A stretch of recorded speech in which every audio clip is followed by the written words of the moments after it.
কোরআনের অনেক জায়গায় আল্লাহ তাআলা নিজের পরিচয় দিয়েছেন। নিজের পরিচয় তিনি বিভিন্ন আয়াতে বিভিন্ন সূরায় পেশ করেছেন। তিনটি জায়গায় খুব এক্সক্লুসিভলি আল্লাহ তাআলা নিজের পরিচয় দিয়েছেন। এক হচ্ছে সূরা বাকারার 255 নম্বর আয়াতে, মানে আয়াতুল কুরসি। এর মধ্যে 9টা বাক্য আছে, 9টা বাক্য মিলে একটা আয়াত।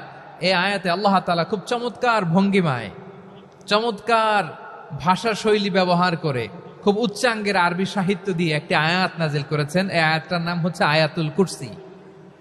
বিশ্বনবী বলেন, মান কারাআ আয়াতাল কুরসি দুবুরা কুল্লি সালাতিন মাকতুবাতিন লাম ইয়ামনাহু মিন দুখুলিল জান্নাতি ইল্লাল মাউত।